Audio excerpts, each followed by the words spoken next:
Oi, gente, tudo bem? Gravando um vídeo aqui rapidinho, meio improvisado, né? No celular, não no meu equipamento normal. Porque nós estamos em semana de lançamento, eu tô lançando um curso para as fonos, então tá mega corrido. Mas como não pude deixar de ser, vim aqui pra nossa conversinha semanal, né? De terça-feira à noite, conversar com vocês um pouco, né? Então, sobre o assunto que me pediram é para falar sobre. Tô com dó de tirar a mamadeira e a chupeta do meu filho, né? Ou as telas, enfim, de tirar os entraves. Me ajuda. Então, eu sei que pode ser meio assim devastador para mamãe. Quando a gente vê que a criança gosta, quando ela cria um apego com o objeto, quando aquilo passa a ser um objeto de valor emocional para a criança, né?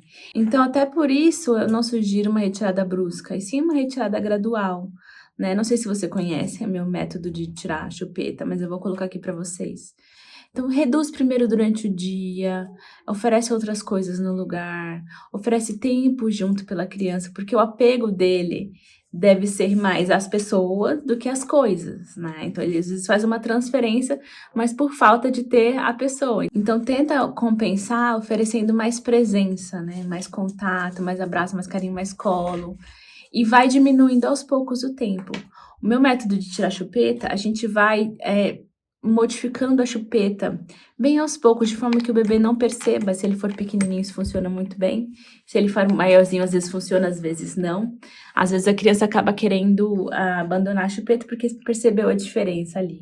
E tudo bem, né? É importante que isso seja feito. Então, a maior parte da dificuldade talvez não seja a dó que a gente tem pelo que eles estariam, em tese, perdendo, né? Mas sim por não conhecer os prejuízos que isso pode fazer, que isso pode causar nas nossas crianças. Então, eu queria deixar bem claro para vocês que chupeta e mamadeira não é inócuo. São coisas que têm o potencial de causar prejuízos, pequenos, médios e grandes, inclusive, no desenvolvimento da nossa criança. Tanto do ponto de vista crâniofacial, do crescimento crâniofacial, do posicionamento dos dentes, quanto do ponto de vista funcional. Então, eu vou explicar para vocês em detalhes aqui, tá? A chupeta e a mamadeira, elas promovem a respiração oral e elas prejudicam a função, né, da respiração oral que promove um bom crescimento do crânio e da face, tá? Então, se a gente não tem uma boa respiração oral, a gente coloca o crescimento em risco. Então, muitas vezes são crianças que vão ter ou sobremordida, ou vão ser retrognatas, ou vão ser prognatas, vão ter problemas estruturais craniofaciais em decorrência do uso desses objetos, né? Nós somos seres plásticos, a gente se adapta. E a gente se adapta, inclusive, ao que a gente encontra. Então, o meu dedo, por exemplo, se você ver aqui, ele tem um calo, ele é adaptado ao lápis que eu usei muitos anos na escola. Né? Hoje em dia a gente tecla, e aí o que acontece? Ó, surge aqui, ó, tem um cisto sinovial aqui, dá pra ver?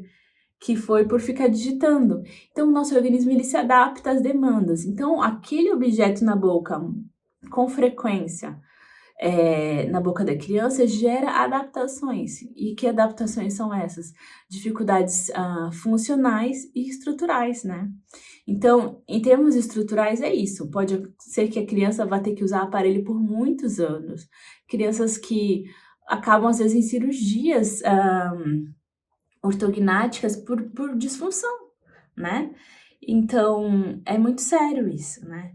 E é uma coisa que às vezes a gente não pensa. Parece tão inocente aquela chupetinha, né? Mas, ou aquele bico de mamadeira, mas não é. Então, o que é o preconizado? O que é o ideal? E daí eu entendo que nem todo mundo vai poder conseguir o ideal. Na verdade, raras pessoas vão conseguir o ideal, mas quanto mais perto a gente chegar do ideal, mais a gente minimiza esses problemas, tá?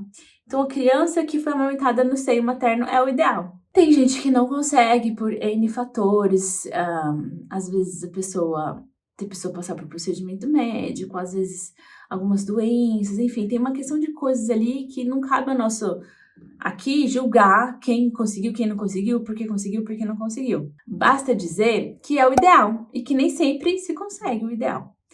Mas o quanto mais perto a gente conseguir disso, melhor. Então, a gente vai substituir a mamadeira, o peito, né? Pelo quê? Se não a mamadeira. E aí eu entendo que realmente é complicado. Por mais que hajam outras opções que são melhores, eles usam agora seringa, eles usam a colher dosadora, usa-se o copinho de cachaça, sem cachaça, com leite materno, ou com alguma outra fórmula, né? Para alimentar o bebê, e que isso é melhor, ou até a translactação, que isso é melhor do que a mamadeira, tá? Então, quanto mais perto disso, melhor também. Mas a mamadeira é mais prático, né? É mais funcional, no sentido de, no dia a dia, funciona melhor, é mais prático. Mas aí o que a gente tem que pensar é que o bebê que tá mamando no peito, em algum momento vai haver o desmame, né? Vai haver esse momento em que isso vai ter que deixar de existir. Você não conhece pessoas de 27 anos mamando, né? Então, houve um desmame. A mamadeira, por não estar presa ao corpo da mulher, a gente acaba delongando muito esse processo. Sendo que a criança que é amamentada no seio não causa problema para a função, nem para o crescimento. Pelo contrário, causa um favorecimento, estabelecimento da respiração nasal e um crescimento craniofacial muito positivo. E a criança, já que está na mamadeira, ela não tem esse benefício e ela fica mais tempo na mamadeira do que a criança que está no seio, porque por não estar preso ao corpo da mulher, não tem esse incômodo, né? Não gera essa necessidade de um momento falar, opa, peraí, eu quero meu corpo de volta, né? Eu preciso fazer as minhas coisas. Você cresceu, né? A gente precisa de usar uma outra interface de comunicação que não seja o mamar, e sim a linguagem. Mas a mamadeira, ela vai permanecendo. E aí vem essa dó, né? Que também acredito que as mães que chegam um momento que falam assim, não, pra mim já deu de amamentação, ou, enfim, não acho que uma decisão de parar de mamar deve ser exclusiva do bebê.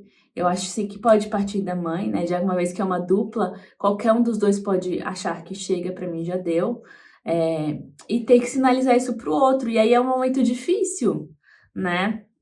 E pra todo mundo.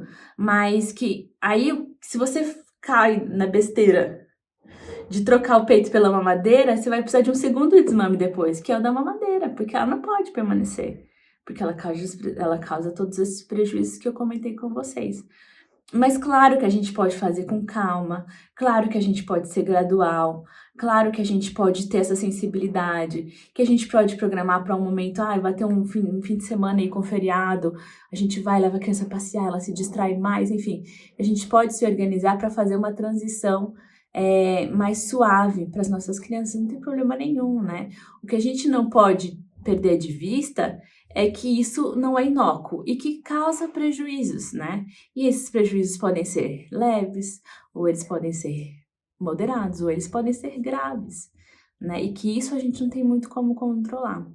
Então, quanto menos chupeta, melhor. Quanto menos mamadeira, melhor, tá? Dito isto, eu dei sim chupeta para um dos meus filhos, o meu mais velho, por razões de sanidade mental materna e porque ele, não sei, ele chorava demais. Aí ele mamava, vomitava, mamava, vomitava e ficava só preso no peito e aí não era vida nem pra mim nem pra ele. E aí eu resolvi dar a chupeta, que ficou com ele até ele ter pouquinho mais de um ano, ele tinha 1 ano e 1 mês, quando eu fiz o processo que eu descrevi pra vocês no vídeo que eu já apontei ali em cima.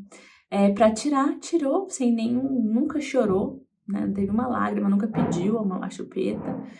Mas nunca dei mamadeira para eles, eu passei eles direto do peito para o copo, que pode ser feito, que é a forma como os nossos ancestrais faziam, né? A criança sentou, começa a beber água ali, eu começo a dar os outros líquidos todos no copo, né? Não preciso passar para mamadeira. Por que passar para mamadeira? É uma construção moderna, né? Faz parecer que é uma necessidade, mas quem cria essa necessidade é a indústria para vender mamadeira, tá?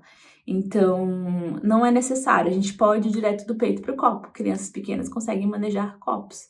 Inclusive, depois de uma certa prática, depois de uma certa idade, inclusive os de vidro, né? Os meus filhos todos usam de vidro e a gente tem que confiar na nossa criança também. Lógico que a gente tem que agir com precaução, mas a gente tem que confiar na nossa criança de forma crescente para eles criarem responsabilidade de forma crescente, para eles criarem cuidado de forma crescente, atenção, né?